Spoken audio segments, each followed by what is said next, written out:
حضرت عمر نے دنیا میں سب سے پہلے پولیس کا انتظام کیا، پولیس کا. اس سے پہلے ہسٹری کے اندر پولیس نہیں تھی. آپ نہیں دیکھیں گے کہیں بھی، ہسٹری میں پڑھیں گے نہیں، کہیں بھی پولیس کا نام و نشان نہیں. فوج ہوتی تھی، ملٹری ہوتی تھی. ایک ملک دوسرے ملک لڑتے تھے آپس میں، ایک ملٹری والا دوسرے ملٹری والے کو مارتا، یہ فوج آپس میں لڑتی تھی. لیکن لوگ جو غلطی کرتے ہیں، کوئی شراب پی رہا ہے، کوئی جوا کھیل رہا ہے، کوئی لڑ رہا ہے، تو ان کے اوپر FIR کرنا، ان کے اوپر جو ہے کلیم کرنا، آپس میں پبلک کے جو جھگڑے ہوتے ہیں وہ جھگڑوں کو سالو کرنا، یہ تمام چیزیں اس زمانے میں نہیں تھی. سب سے پہلے دنیا میں اگر یہ تمام چیزوں کو رائج کیا تو وہ حضرت عمر تھے. حضرت عمر رضی اللہ عنہ نے دنیا میں سب سے پہلے یہ نظام قائم کیا پولیس کا. اور دوسرا نظام CID کا، جو CID کا نظام ہوتا ہے، جو چھپ کر تمام لوگوں کی خبریں لیتے ہیں، جس کو آپ انٹیلیجنس بھی کہتے ہیں. چھپ کر تمام لوگوں کی خبریں حکومت کو پہنچاتے ہیں. ہمارے اندر بیٹھے رہتے ہیں مگر ہم کو پتہ نہیں چلتا کہ وہ کون ہے. باہر منگ لینے والوں کی صورت میں بیٹھے رہتے ہیں، پتہ نہیں چلتا آپ کو کہ وہ کون ہے، اور وہ برابر اپنی ڈیوٹی کرتا رہتا ہے اور گورنمنٹ کو پوری باتیں پہنچاتا ہے کہ مولانا کیا بولے بیان میں، کیا نہیں کرے، سب پہنچ جاتا ہے. آپ سمجھ رہے ہیں؟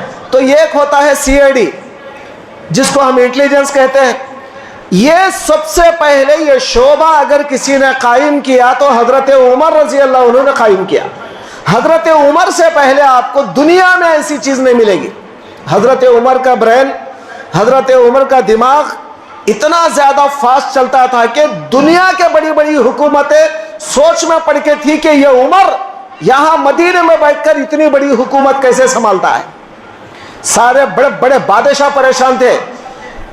اور حضرت عمر کی سادگی کا عالم یہ ہے کہ پیون لگے ہوئے کپڑے پہن رہے ہیں، اور کوئی اچھا خاصا نرم بستر نہیں ہے، بلکہ جہاں موقع ملا ایک جھاڑ کے نیچے، سر کے نیچے ہاتھ رکھ لے کے ایک جھاڑ کے نیچے، وہ بھی مٹی پہ سو رہے. تو ہمارے خلفاء اتنے عاجزی انکساری سے رہتے تھے. وہ لوگ دنیا کو کبھی بھی جو ہے دل میں نہیں بسائے، بس حکومت کو حکومت کے حد تک رکھا اور اسلامی طریقے سے حکومت کو چلایا. تو آپ توجہ فرمائیں، اسلامی طریقے سے حکومت چلانے کا نام خلافت ہے. آپ یہ بات نوٹ کر لیں میری، اسلامی طریقے سے، شریعت کے طریقے سے حکومت چلانے کا نام خلافت ہے. خلافت خالی حکومت کرنے کا نام نہیں ہے، جس پر چاہے حکومت کر لو، جسے چاہے ظلم کرو، اس کا نام خلافت نہیں ہے. خلافت جیسا رسول دو جہاں نے حکومت کو، دنیا کی حکومت کو سنبھال کر خلفاء راشدین کے حوالے کیا اسلامی طریقے سے، اللہ کی مرضی سے، ایسا اللہ کی مرضی سے حکومت چلانے کا نام خلافت ہے. یہاں تک کہ آپ کو یاد ہوگا حضرت عمر کے زمانے میں ایک بکری، توجہ فرمائے، ایک بکری پل پہ سے، ندی کے اوپر پل ہوتا نا، نالے کے اوپر ونتینا جسے بولتے ہیں ہم، برج. اس زمانے میں چونکہ RCC کے برج نہیں تھے، چکلے کے ہوتے تھے، ایک چکلا دوسرے چکلے کو جوڑ کے بنانا پڑتا تھا. وہ ایک چکلے دوسرے چکلے کے بیچ میں گیپ ہوتا تھا. اب وہ گیپ میں ایک بکری کا پیر اندر پھنس گیا اور اس کی ٹانگ ٹوٹ گئی. جب حضرت عمر رضی اللہ عنہ کو پتا چلا کہ ایک بکری کی ٹانگ ٹوٹ گئی، بیٹھ کے رونے لگ گئے. رات بھر اللہ سے معافی مانگ رہے، بیٹھ کے رو رہے. لوگوں نے کہا حضرت کیوں رو رہے آپ؟ ارے کوئی انسان مرا کیا؟ وہ تو ایک بکری ہے، اس کی ٹانگ گئی، آپ کیوں افسوس کر رہے ہیں؟ فرمایا اللہ اگر مجھے قیامت میں پوچھے گا عمر کیا حکومت کرا تو، اور تیری حکومت میں وہ تختے صحیح نہیں تھے جس میں ایک بکری کی ٹانگ پھنس گئی، وہ اس کی ٹانگ ٹوٹ گئی، تو میں کیا جواب دوں اللہ کو؟ تو ایسے اللہ سے ڈرنے والے تھے ہمارے خلفاء. تو اب ان کے بارے میں اگر بولوں گا تو بہت زیادہ ہے. چلیے آگے بڑھتے ہیں. جب حضرت عثمان غنی رضی اللہ تعالیٰ عنہ خلیفہ بنے، اب آپ کو سمجھ میں آنا ہسٹری جو بتایا میں. سب سے پہلے حضرت ابو بکر 2.25 سال حکومت کیے، خلافت کیے. حضرت ابو بکر کے بعد حضرت عمر 10 سال خلافت کیے. ان کو شہید کرنے کے بعد حضرت عثمان غنی کو خلیفہ بنایا گیا اور حضرت عثمان غنی 12 سال خلافت کیے، 12 سال. وہ دونوں خلیفے مل کے 12 سال خلافت کیے تو اکیلے حضرت عثمان 12 سال خلافت کیے. اب توجہ کریں اب یہاں سے. حضرت عثمان غنی رضی اللہ تعالیٰ عنہ کے زمانے میں چونکہ اسلام بہت دور تک بڑھ گیا تھا, اسلامی حکومت بہت دور پھیل گئی تھی, تو حضرت عثمان نے کیپٹل مدینہ رکھا. جیسا پہلے سے کیپٹل مدینہ چلتے, اب جیسا ہمارے انڈیا کا کیپٹل دلی ہے, دلی ہمارے انڈیا کا کیپٹل ہے, اسی طرح حضرت عثمان کے زمانے میں بھی یہ مدینہ کیپٹل تھا, حضرت عمر کے زمانے میں بھی مدینہ کیپٹل تھا, رسول اللہ کے دور میں بھی مدینہ کیپٹل تھا. اب مکہ کیا تھا؟ حضور کے زمانے میں ایک اسٹیٹ تھا, اسلامک اسٹیٹ, وہ مکہ. اب مکے کو ایک صوبہ بنایا گیا, اسٹیٹ بنایا گیا, وہاں پر ایک امیر رہتا ہے, امیر. اب جیسا ہر اسٹیٹ کے اندر ایک گورنر ہوتا ہے آج کے دور میں, اس زمانے میں امیر ہوتا ہے, ایک امیر, وہ امیر کا پاور گورنر کے برابر. تو ہر اسٹیٹ میں ایک ایک امیر ہوتا ہے. اب توجہ کریں یہاں سے. اب اسلامک اسٹیٹ حضرت عثمان کے زمانے میں کتنے تھے؟ نمبر 1 مکہ, مدینہ کیپٹل تھا, مکہ ایک اسٹیٹ. دوسرا اسٹیٹ شام, جو سیریا ہے آج کا جو سیریا آپ کہتے ہیں, ملک شام. تیسرا عراق کے اندر 2 حصے تھے, ایک حصے کا نام کوفہ, ایک کا نام بصرہ. 2 سٹیاں آج بھی ہیں, کوفہ اور بصرہ 2 سٹیاں آج بھی موجود ہیں. تو عراق کے اندر آدھا حصہ تھا. تو کوفہ ایک اسٹیٹ تھا, بصرہ ایک اسٹیٹ, 2 الگ الگ اسٹیٹ تھے, کوفہ اور بصرہ. تو تقریباً 4 ہو گئے, ایک مکہ, ایک شام, ایک کوفہ, ایک بصرہ. پھر اس کے بعد 5واں جو اسلامک اسٹیٹ تھا مصر, ایجپٹ, اب کا جو ایجپٹ ہے وہ اسلامک اسٹیٹ. اس کے بعد روم, جو آج کل روم جس کو ہم کہتے ہیں, وہ ایک اسلامک اسٹیٹ. ایسے کئی اسلامک اسٹیٹ تھے اس زمانے میں, اور ہر اسٹیٹ کے اندر ایک ایک امیر تھا. اب میں یہاں پر آپ کی توجہ دلاؤں, ہر جگہ امیر تو بدلتے رہتے تھے. خلیفہ بن گیا, خلیفہ بدل گیا, تو وہ خلیفہ کیا کرتے تھے؟ امیر کو بھی بدلا دیتے تھے. لیکن اب کیا ہوا؟ حضرت عمر رضی اللہ عنہ کے زمانے میں امیر معاویہ کو, اب یہاں توجہ کریں, اب یہاں سے, امیر معاویہ یہ ایک صحابی ہے, اعلیٰ درجے کے صحابی ہیں. ایسا نہیں کہ حضرت امیر معاویہ کوئی معمولی صحابی ہیں, اعلیٰ درجے کے صحابی ہیں حضرت امیر معاویہ. آخری دور میں مسلمان بنے, ایسا نہیں کہ ابتدا سے تھے, ایسا نہیں, شروع سے مسلمان نہیں, آخری دور, سرکار دو عالم کا آخری پیریڈ, اس میں حضرت امیر معاویہ مسلمان بنے. اور ایسے پکے مسلمان بنے کہ حضرت رسول کے زمانے میں مسلمان, حضرت ابو بکر صدیق کے زمانے میں بھی وہ باقاعدہ اسلام پر پکے, اور حضرت عمر کے زمانے میں بھی ویسی تھے. تو حضرت عمر نے ان کے اچھائیوں کو دیکھ کے شام کا گورنر بنایا, وہاں کا امیر بنایا, شام کا, سیریا کا. اب یہاں سے توجہ سے سنیں آپ, شام کا گورنر, شام کا امیر, امیر معاویہ کو بنایا. اب بقیہ امیروں کا ذکر ہم اس لیے نہیں کرتے کہ فی الحال اس کی ضرورت نہیں ہے, ہر جگہ ہر اسٹیٹ میں ایک ایک امیر ہے, لیکن شام کے امیر ہیں امیر معاویہ رضی اللہ تعالیٰ. اب یہاں تک تو آپ کو بات سمجھ میں آ گئی. اب حضرت عثمان غنی رضی اللہ عنہ جب خلیفہ بنے تو دوسرے جگہوں کے امیروں کو بدلا, لیکن امیر معاویہ کو نہیں بدلا, ان کو قائم رکھا, کیونکہ اچھی حکومت کرتے ہیں, اچھی سیاست کرتے ہیں, بہترین حکومت چلاتے ہیں, تو کون بدلے گا؟ تو امیر معاویہ کو نہیں بدلا گیا, کہا کہ تم وہیں رہو, اپنی جگہ پر قائم رہو. تو امیر معاویہ بڑی اچھی حکومت کرتے تھے. تو اب امیر معاویہ کنٹینیو ہو گئے. تقریباً حضرت عثمان 12 سال خلافت کیے. یہ 12 سال میں امیر معاویہ امیر تھے, شام کے امیر تھے, سیریا کے. اور عمر رضی اللہ عنہ کے زمانے میں بھی امیر تھے, اور ابھی بھی امیر ہیں. تو یہ تو آپ کو سمجھ میں آ گئی بات. چلیے اب آگے بڑھتے ہیں. اب میں کربلا کی طرف ابھی نہیں جا رہا ہوں, صرف حضرت عثمان کی بات کر رہا ہوں آج. حضرت عثمان غنی رضی اللہ تعالیٰ عنہ کے دور میں یہودیوں کا ایک آدمی, اب یہودیوں نے دیکھ لیا مسلمانوں سے ڈائریکٹ لڑا نہیں جا سکتا. اب آپ دیکھ رہے ہیں کیا حال ہو رہا ہے, ہر مسلمان خوش ہے فی الحال.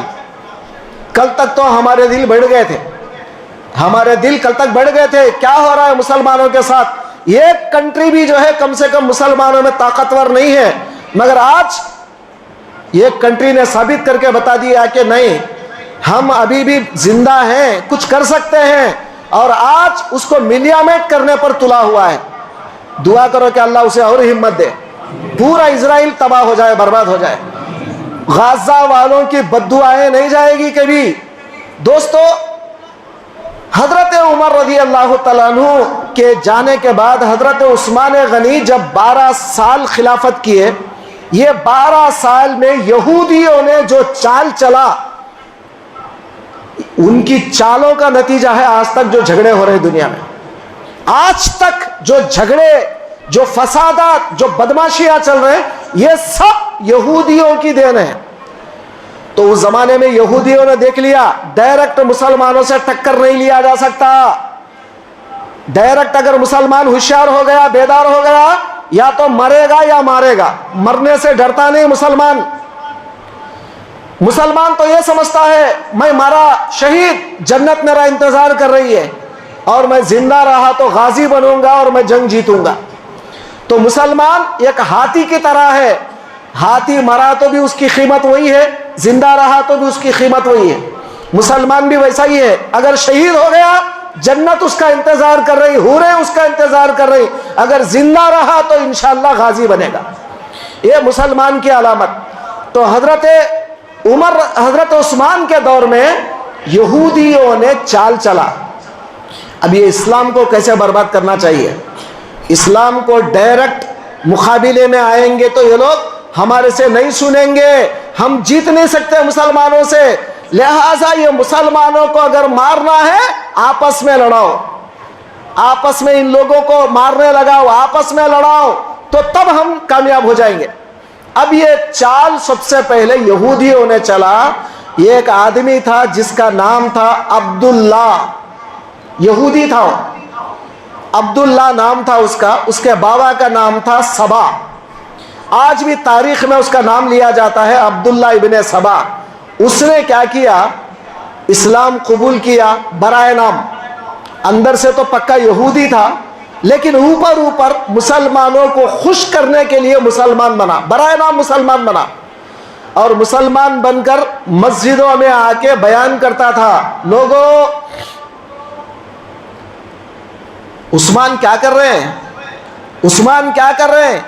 اب ان کے، اب لازم بات ہے بھائی، ہر آدمی کے کچھ نہ کچھ چھوٹے چھوٹے خامیاں تو رہتی نا، ہر آدمی کیا اللہ کے پاس سے آیا سو تو نہیں ہے نا، پیغمبروں کو چھوڑ کے، پیغمبر تو کبھی غلطی نہیں کرتے، کبھی گناہ ان سے نہیں ہوتا، پیغمبروں سے، صحابہ سے بھی کوئی بڑے بڑے گناہ نہیں ہوتے، مگر چھوٹے چھوٹے تھوڑے سی چوک بھول ہو جاتی ہے نا کبھی کبھی، چھوٹی چھوٹی باتیں، وہ بھی ذاتی آتے، پرسنل میٹرز میں۔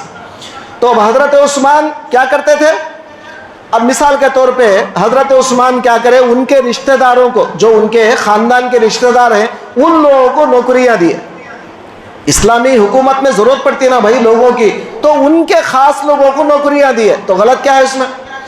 اب یہ عبداللہ ابن سبا کو موقع ملا، اب انہیں کیا کرتا تھا، یہ دیکھو عثمان جو ہے اپنے قریب کے لوگوں کو نوکریاں دیتے ہیں، دوسروں کا حق مار کے کھا رہے ہیں۔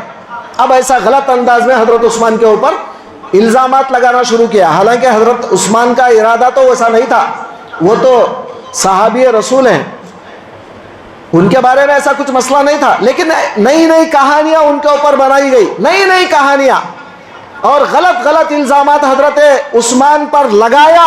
کون لگایا؟ یہ عبداللہ ابن سبا، اور نوجوانوں کو بھڑکاتا تھا۔ اب نوجوان بچے کیسے رہتے معلوم، ذرا اگر جذباتی بیان کرے نا، اچھا جذباتی بیان کر کے چلو نکلو تلواریں لے لو، وہ تو نکل جاتے باہر تھوڑے، سمجھا، سوچتے سمجھتے نہیں، عقل بعد میں استعمال کرتے، جوش پہلے آتا، سمجھ میں آ۔ لیکن میں کیا بولتا ہوں، پہلے عقل کا استعمال کرو، جوش کو بازو رکھو بعد میں، مگر ہم کیا کرتے، ہوش کھو دیتے، پہلے جوش کو لا لیتے۔ تو اب اس زمانے میں جو عبداللہ ابن سبا کا، اس کی سننے والے جو نوجوان تھے، وہ صحابہ کے اولاد تھے، کوئی غیرے نہیں، آپ سمجھیں گے کوئی غیرے نہیں، صحابہ کے اولاد، صحابہ کے اولاد ان کے بچے تھے۔ اب نوجوان بچوں کا خون گرم رہتا ہے، جلدی طیش میں آ جاتے ہیں، اب حضرت عثمان کے خلاف بھڑک گئے. ابھی عبداللہ ابن سبا کیا کرا, دیکھ لیا ہاں اب میری گولی اثر کر رہی ہے, یہ نوجوان بچے بھڑک رہے ہیں, اب کچھ نہ کچھ کرنا چاہیے. اب ایک نیا گروپ تیار کیا اس نے, سبائیہ. یہ اسلام کے اندر سب سے پہلا فرقہ تھا, فرقہ سبائیہ, جو اسلام کو برباد کرنے کے لیے عبداللہ ابن سبا یہودی نے نکالا. کون نکالا؟ یہودی. اب یہ فرقے کو نکالا, ہر جگہ جاتا, نوجوانوں کو بھڑکاتا اور ان کو اکساتا, جوش میں لاتا, عثمان کے خلاف بات کرتا. اب لوگ کیا کرے, اب کرتے کرتے نوبت یہاں تک آ گئی, کیا کرنا بھائی عثمان کو, کیا کرنا کیا ہے, چلو جائیں گے ہم سب مدینہ جائیں گے اور جا کر عثمان کی خلافت کو چھین لیں گے, ہم عثمان کی خلافت کو چھین لیں گے, چلو مدینہ جائیں گے. اب سارے لوگ مل کر, یہ نوجوان کون کون ہیں؟ صحابہ کے اولاد ہیں نوجوان. یہ جتنے نوجوان لوگ ہیں, اب ان کا اثر امیر معاویہ کی طرف نہیں پڑا, شام کی طرف نہیں گئے وہ لوگ, کیونکہ شام میں امیر معاویہ بہت سٹرانگ حکومت کرتے تھے, وہاں یہ فتنے فسادات آنے نہیں دیا امیر معاویہ. بلکہ دوسرے جو کنٹریاں ہیں, دوسرے جو اسٹیٹ ہیں اسلام کے, وہ اسٹیٹس میں یہ فتنہ بڑھ گیا حضرت عثمان کے خلاف. جہاں دیکھو مسجدوں میں عثمان کے خلاف یہ نوجوان لوگ باتیں کر لینا. اب یہ عبداللہ ابن سبا جو بیج ڈالا نا زہر, وہ زہر کام کر گیا.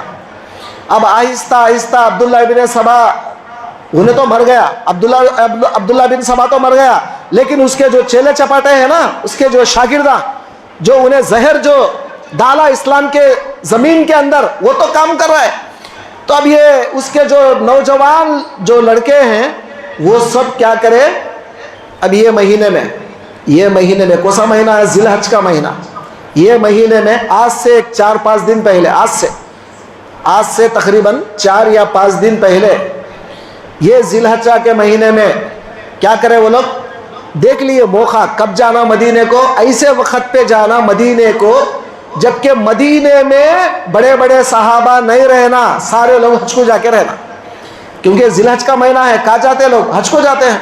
تو سارے مدینے میں بڑے بڑے صحابہ حج کو جا کے تھے. حج کو پورا مدینہ خالی تھا, صرف چند لوگ تھے مدینے میں, بقیہ پورے حج کو جا کے تھے مکے کو.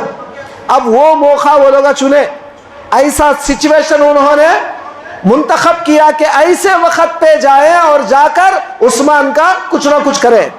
اب سیدھا یہ مہینے میں, ذی الحج کے مہینے میں, حضرت عثمان کے مدینے کو آئے اور ان کے گھر کے اطراف گھیرا کر لیے. آپ توجہ سنیں, حضرت عثمان کے گھر کے اطراف گھیرا کر لیے. 2 فلور کا مکان تھا حضرت عثمان کا. حضرت عثمان اوپر کے فلور میں رہتے تھے. اب یہ لوگ نیچے اطراف سے جو ہے نا حضرت کے گھر کے اطراف گھیرا کر لیے. گھیرا کرنے کے بعد بولے, عثمان تمہاری یہ غلطی ہے, یہ غلطی ہے, یہ غلطی ہے, یہ غلطیاں ہیں تمہارے. تو حضرت عثمان نے کہا, تم لوگ جو غلطی سمجھ رہے ہو, میں تو خیر اس کو کرا نہیں ہوں, تم سمجھ رہے ہو ایسا غلطی, اگر بلو فرض اگر میں غلطی کرا ہوں تو آئندہ سے نہیں کروں گا انشاءاللہ. اب تم گڑبڑ مت کرو, یہاں سے چلے جاؤ. اب وہ لوگ بولے, ایسا نہیں جاتے ہم, اب جتنے غلطیاں آپ کے ہیں اب دوبارہ اس کو ریپیٹ نہیں کریں گے. آپ اس بات کی گارنٹی کون دے گا؟ ضمانت کون ہے؟ ضامین کون ہے؟ گارنٹر کون ہے؟ تو حضرت عثمان غنی رضی اللہ عنہ نے فرمایا, علی کو بلاؤ, علی میری گارنٹی لیں گے اور علی کو بلاؤ, وہ ضمانت لیں گے. حضرت علی رضی اللہ عنہ کو بلایا گیا. حضرت علی آئے. آنے کے بعد یہ سارے جتنے گڑبڑ کرنے والے نوجوان تھے, سب لوگوں کو حضرت علی نے فرمایا, دیکھو یہ خلیفے کے خلاف گڑبڑ کرنا اچھی بات نہیں ہے, اور جیسا تم نے کہا اگر یہ غلطی کرے ہیں اب آئندہ سے ریپیٹ نہیں کریں گے. آئندہ وہ تم جو سمجھ رہے ہو, حالانکہ حضرت عثمان تو نہیں کرے, لیکن تم اگر سمجھ رہے ہو کہ حضرت عثمان نے غلطی کیا, اب آئندہ ایسا نہیں کریں گے, خدا کے واسطے تم یہاں سے چلے جاؤ. تو لوگوں نے پوچھا, اچھا کیا تم گارنٹی لوگے؟ آپ علی ہیں, رسول اللہ کے داماد ہیں, آپ کے اوپر ہمارا بھروسہ ہے, کیا آپ گارنٹی لیں گے کہ عثمان آئندہ ایسا نہیں کریں گے؟ تو حضرت نے فرمایا, ہاں میں گارنٹی لیتا ہوں, ضمانت دیتا ہوں, عثمان ایسا نہیں کریں گے, تم چلے جاؤ یہاں سے. اب یہ جتنے گڑبڑ کرنے والے نوجوان آئے تھے نا عبداللہ ابن سبا کے گروپ کے, وہ سب جا رہے. کدھر سے جا رہے ہیں؟ سیریا کی طرف جا رہے ہیں، شام کی طرف جانا ادھر سے تھے ان کو. یہ نکلے کہاں سے تھے؟ مصر سے، ایجپٹ. یہ فتنہ جو شروع ہوا اسلام میں، سب سے پہلا فتنہ جو اسلام میں شروع ہوا ایجپٹ سے شروع ہوا. ایجپٹ پہلا فتنے کا مرکز تھا اس زمانے میں. عبداللہ بن سبا وہاں کا پیدا ہوا اور وہاں سے خلفاء راشدین کے خلاف فتنہ نکالا. اب حضرت عثمان کے خلاف جو فتنہ شروع ہوا وہ ایجپٹ سے شروع ہوا. اب وہ لوگ جانا تھا ایجپٹ کو، تو یہ لوگ جا رہے مدینے سے آگے نکل رہے. اب اتنے میں اب توجہ سے کریں ہم، حضرت عثمان کے پاس ایک پی اے، جیسا آج کل پی اے بولتے ہیں نا، ایک آدمی رہتا ہے وہ پورا سنبھالتا ہے. ایک پی اے تھا حضرت عثمان کا، اس کا نام تھا مروان. اور یہ جو مروان ہے یہ شیطان کی دم ہے. سب جھگڑے، سب فساد، یہ کربلا، یہ جتنے اسلام میں جھگڑے آج تک چل رہے ہیں یہ سب وہ بدماش مروان کی طرف سے تھا. اگر وہ مروان صحیح رہتا تو آج اتنی دور تک اسلام یہ جھگڑوں کی طرف نہیں آتا. یہ ساری بدماشی وہ مروان کی ہے. ہر جگہ ایک رہتا نا مروان، ہر بڑے کے ساتھ ایک مروان رہتا ہے آج بھی. انہیں کیا کرتا؟ کانا بھرتا لوگوں کے، انہوں ایسے کے، انہوں ایسے کے، انہوں ایسے کے. وہ مروان کانا بھر بھر کے سارے جو ہے نا لوگوں کو کام بگاڑ دیتا ہے. یہ چلتے رہتا ہے، ہر دور میں ایک مروان آتا ہے، یہ چلتے رہتا ہے. تو مروان کیا کرا؟ حضرت عثمان تو خیر وہ تو اللہ والے ہیں، ان کو تو پتہ نہیں، مگر یہ مروان کیا کرا؟ یہ خط لکھا. خط کسے لکھ رہا ہے؟ امیر معاویہ کو لکھ رہا ہے، شام کے گورنر کو، امیر معاویہ کو خط لکھا. اے معاویہ، فلاں بن فلاں، فلاں بن فلاں، فلاں، یہ جتنے آئے تھے نا گڑبڑ کرنے، ان سب کے نام ایک لسٹ میں لکھا. لکھ کر کیا کرا؟ سٹامپ لگایا. سٹامپ کئی کا؟ خلافت کا. عثمان کا سٹامپ مارا. مار کے کیا بولا؟ پورا نامہ لکھ کے، اے معاویہ، یہ لوگ تمہارے سرحد کی طرف سے جائیں گے، یہ تمام لوگوں کو پکڑو اور قتل کر ڈالو، کیونکہ یہ عثمان کو مارنے آئے تھے. یہ فساد کون کرا؟ حالانکہ حضرت علی سمجھا کے بھیجے وہ لوگوں کو، مگر یہ فساد کی جڑ کون ہے؟ یہ مروان. تو مروان کیا کرا؟ امیر معاویہ کو خط لکھ رہا ہے کہ ان سب کے نام لکھ کر کیا بولا؟ قتل کر دو، یہ بدماشوں کو قتل کر دو، جب بھی تمہارے ملک سے جائیں گے قتل کر دو ان کو پکڑ کے. اب وہ چٹھی ایک آدمی کو دے کر تیز رفتار گھوڑا دے کے بھیجا گیا. اب انہیں وہ چٹھی کس میں رکھا؟ پانی کا جو کوزہ ہوتا ہے، مشکیزہ، پانی کے مشکیزے میں چٹھی رکھ کے اندر، اس کے اندر کچھ بندے کے پورا باقاعدہ واٹر پروف کی طرح کچھ بنا دے کے پانی کے اندر رکھا اور لے کے جا رہا، کیونکہ پانی کا کوزہ تو کوئی چک کرتا نہیں، جسم چک کرتے ہیں لوگ. اب جب انہیں تیز رفتار گھوڑے پہ سے جا رہا تھا، راستہ تو وہی تھا نا، تو اب یہ تمام جو گڑبڑ کرنے والے جا رہے تھے واپس، وہ لوگ دیکھے کون ہے یہ تیز رفتار، کون بھاگ رہا ہے، یہ گھوڑا لے کے کون جا رہا ہے، پکڑو اس کو. اب اس کو پکڑا، تلاشی لیا، جسم میں تو کچھ نہیں ملا، البتہ جب پانی نکالا گیا تو پانی کے اندر وہ چٹھی نکلی. وہ چٹھی میں کیا لکھا ہوا ہے؟ امیر معاویہ کو عثمان لکھے جیسا ہے، مروان کا تو نام نہیں ہے. اب لازم بات ہے، خلیفے کا سٹامپ ہے تو خلیفہ لکھے جیسا ہی ہوگا نا. تو حضرت عثمان امیر معاویہ کو خط لکھے جیسا لکھا ہوا ہے، اے معاویہ، جب بھی یہ لوگ فلاں فلاں لوگ آئیں گے ان کو پکڑو، قتل کر دو. اب یہ بدماش لوگ بولے، اچھا عثمان ایسی چال چلتے کیا؟ ہمارے کو تو سمجھا منا کے بھیج دیے اور ہمارے پیچھے ہمارے کو قتل کرنے کے واسطے پلان بناتے، اب نہیں چھوڑنا ہے عثمان کو، چلو واپس مدینہ چلو. اب یہ جتنے گڑبڑ کر کے جانے والے تھے پھر واپس آ گئے. پھر حضرت کے گھر کے اطراف محاصرہ کر لیا، عثمان کے گھر کے اطراف گھیرا کر لیا. اب گھیرا کر کے 3 دن کھانا بند، پانی بند، ایکسپورٹ انپورٹ سب بند، اوپر کوئی جانا نہیں، اوپر سے کوئی آنا نہیں. اب حضرت عثمان کے گھر میں تو کچھ نہیں تھا، یہاں تک کہ پانی بھی نہیں تھا. اب حضرت عثمان پھر ان سے پوچھے، کیوں آئے تم لوگ؟ ارے چلے گئے تھے، کیوں آئے؟ فرمایا کہ عثمان، یہ چٹھی کیا ہے؟ اس میں تمہارا اسٹامپ ہے. یہ کیا ہے؟ یہ چٹھی امیر معاویہ کو لکھا جا رہا ہے، ان میں ہمارے نام ہے. کون لکھا؟ حضرت عثمان نے کہا، مجھے نہیں پتا، مجھے نہیں معلوم یہ کون لکھا ہے، میں تو نہیں لکھا. اب قسمیں کھا کے بول رہے میں تو نہیں لکھا، یہ کون لکھا مجھے نہیں معلوم. تو اب وہ لوگوں نے کہا کہ جب آپ خلیفہ ہیں، اب آپ کو اتنا بھی نہیں معلوم کہ کون لکھ رہا ہے خط، آپ کی چوری چوری آپ کا سٹامپ بھی استعمال کر رہا ہے، اتنا پاور آپ کسی کو دے دیے ہیں اور آپ کی چلتی ہی نہیں، تو ایسے وقت پہ آپ خلیفہ کیوں؟ چھوڑ دو خلافت آپ. تو حضرت عثمان غنی نے, اب آپ بھی سوچیں گے تھوڑی دیر, حضرت عثمان خلافت کو چھوڑ دیتے تو جھگڑا چل جاتا تھا, مگر رسول دو جہاں صلی اللہ علیہ وآلہ وسلم نے فرمایا تھا, کیا فرمایا؟ عثمان ایک زمانہ آئے گا لوگ تمہاری قمیض چھین لینا چاہیں گے لیکن تم اپنی قمیض ہرگز نہیں اتارنا. تو حضرت سمجھ گئے تھے وہ قمیض کیا ہے, یہ خلافت ہے. لوگ میری خلافت چھیننا چاہیں گے, تم یہ قمیض اتارنا نہیں. تو یہ سرکار کا وہ اشارہ سمجھ گئے تھے. تو حضرت عثمان بولے خلافت چھوڑنا تو نہیں ہوتا, البتہ میں گارنٹی دیتا ہوں کہ آئندہ پھر ایسا نہیں ہوگا. علی کو بلاؤ, علی کو بلاؤ. اب حضرت علی بولے کب تک آؤں, کتنے بار گارنٹی دوں, کب تک آؤں؟ میں آتا رہوں گا, گارنٹی دیتا رہوں گا, پھر تم یہ کیا بولتے ہیں مروان پہ بھروسہ کر کے وہ بدماش جو بولا وہ سنتے رہو گے, پھر یہ گڑبڑ ہوتا رہے گا. اب میں نہیں آؤں گا. حضرت علی نہیں آئے, بیچ میں نہیں آئے حضرت علی. مگر دونوں جو شہزادے تھے, حضرت حسن, حضرت حسین, دونوں جو جنت کے نوجوانوں کے سردار ہیں, امامن, یہ دو اماموں کو حضرت علی نے بھیجا تلواریں دے کر, جاؤ حضرت عثمان کے دروازے پہ کھڑو, کسی بھی بدماش کو اوپر جانے مت دو.